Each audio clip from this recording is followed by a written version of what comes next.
KAS ಮುಂದೂಡಬೇಕು ಅನ್ನೋ ಹೋರಾಟಕ್ಕೆ ನಾಳೆನೆ ತುಂಬಾ ಮುಖ್ಯ. ಏನೇ ಡಿಸಿಷನ್ ಆದ್ರೂ ನಾಳೆನೆ ಆಗ್ಬೇಕು. ನಾಡಿದ್ದು ಭಾನುವಾರ ರಜೆ.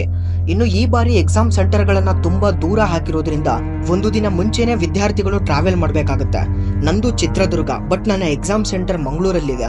ಒಂದು ನೈಟ್ ರೆಸ್ಟ್ ಮಾಡಿ ಎಕ್ಸಾಮ್ ಬರಿಬೇಕು ಅಂದ್ರೆ ಸೋಮವಾರ ಬೆಳಗ್ಗೆನೆ ನಾನು ಬಸ್ ಹತ್ತಬೇಕು. ಸೊ ಮಂಡೇ ತೆಗೆದುಕೊಳ್ಳೋ ಡಿಸಿಷನ್ ತುಂಬಾ ಕಷ್ಟ ಆಗುತ್ತೆ. ನಾಳೆ ಬೆಂಗಳೂರಿನ ಫ್ರೀಡಂ ಪಾರ್ಕ್ ನಲ್ಲಿ ಒಂದು ಹೋರಾಟ ನಡೆಯುತ್ತೆ ಅಂತ ಒಂದು ಯೂಟ್ಯೂಬ್ ಚಾನಲ್ ನೋಡ್ತಾ ಇದ್ದೆ.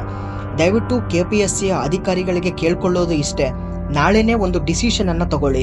ಇಲ್ಲ ಅಂದ್ರೆ ಅಭ್ಯರ್ಥಿಗಳಿಗೆ ತುಂಬಾ ದೊಡ್ಡ ಮಟ್ಟದಲ್ಲಿ ತೊಂದರೆ ಆಗುತ್ತೆ. ಮಳೆಗಾಲ ಇರೋದ್ರಿಂದ ಬಸ್ ಬುಕ್ ಮಾಡ್ಕೋಬೇಕು, ಅಲ್ಲಿ ಉಳಿದುಕೊಳ್ಳೋದಕ್ಕೆ ವ್ಯವಸ್ಥೆ, ಹಣದ ಖರ್ಚು ತುಂಬಾ ಕಷ್ಟ ಆಗುತ್ತೆ. ಅಟ್ಲೀಸ್ಟ್ ನೀವು ಸೆಂಟರ್ಸ್ ಗಳನ್ನಾದ್ರೂ ಹತ್ರದ ಜಿಲ್ಲೆಗಳಿಗೆ ಹಾಕಿದ್ರೆ ತುಂಬಾ ಹೆಲ್ಪ್ ಆಗ್ತಾ ಇತ್ತು. ಅದರಲ್ಲೂ ಮಂಗಳವಾರ ಎಕ್ಸಾಮ್ ಇದೆ.